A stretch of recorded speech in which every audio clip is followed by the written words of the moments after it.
Čau, draugi! Un šodien gribu pastāstīt par ļoti interesantu lietu, ko es tikko atklāju. Gribās ar jums to padalīties. Tas interesēs visus nikonistus.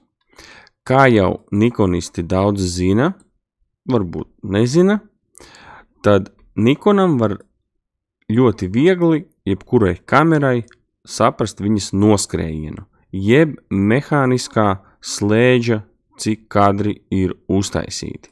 Ļoti daudz zin šito saitu, var ielādēt jebkuru Nikon oriģinālo vai RAW vai JPEG-u, kur es paņemu no Nikona DF, uzlieku lādēties, viņš ielādēsies un man pateiks, cik kadri ir uztaisīti šai kamerai kopumā. Vienīgais viņa nerāda, kad ir slēdzis nomainīts, bet vismaz pēc tā cīpara, tāpat kā automašīnas noskrējienu, var pateikt. Kā mēs zinām, Nikonam Z jau parādījās diva veida slēdži.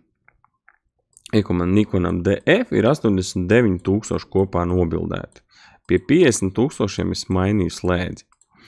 Bet visām Z kamerām, gandrīz visām, ir divu veidu slēdži – mehāniskais un elektroniskais.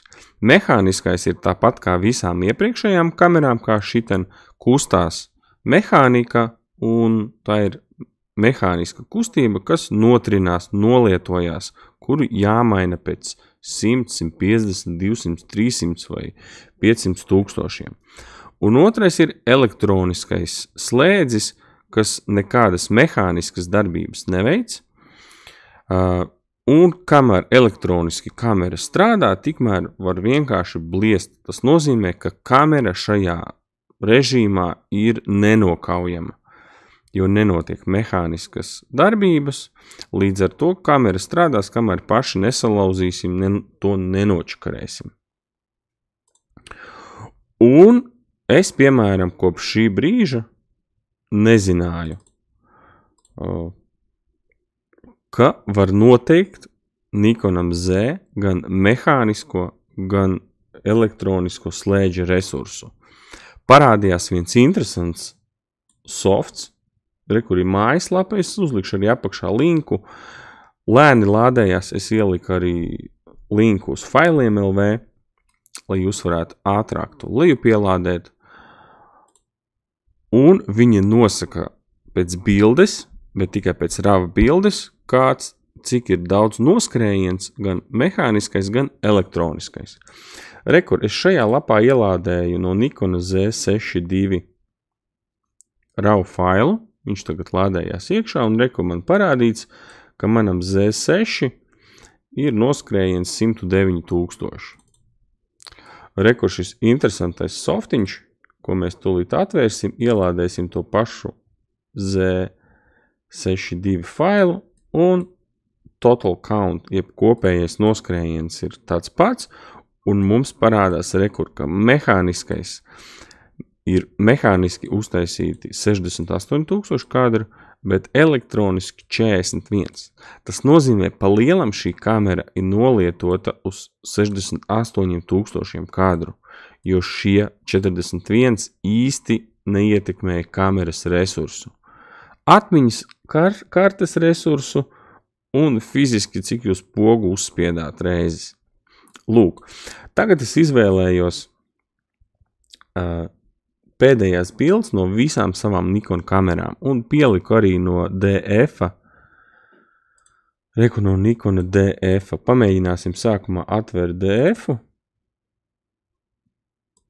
Programma drusku uzkarās, bet viņi mums pasaka, ka viņai elektroniskais šateris nav, viņai reāli ir 89,000 noskrējieni ar mehānisko slēdzi.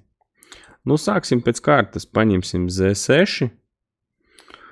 Ar Z6 esmu nobildējis 139,000, no kuriem elektroniskie ir 95. Tas nozīmē, diezgan labi kamera vēl ļoti ilgi strādās. Man ir vairāk kolēģi, kuriem šis skaitlis ir pie 400-450,000 un kamera vēl nereizi nav mainīts slēdzis. Tas ir wow! Paņemsim Nikonu Z8, un te mēs redzēsim interesantu faktu, ka Nikonam Z8 un Z9 nav mehāniskā slēdža, ir tikai elektroniskais. Un te mēs varam redzēt, ka 118,000 nobildēts ar Nikonu Z8. Ielādējam Z9, te ir līdzīga situācija, nav mehāniskā slēdža, 230,000 kadri. Paņemam Z6.2, programma drusku uzkarās. Z6.2 iepriekš jau rādīja 109,000. Un pamēģinam ZF. Ar kameru noblies 15,000, ar mehānisko tikai 4,000 kadri. Un Z7.2, 229,000 kopumā. Un ar mehānisko 157,000 kadru. Nu, lūk, interesanta programma, pa brīvu, var kačāt, var skatīties, var pētīt, aprakstā linki, kā lejupielādēt. Paldies jums!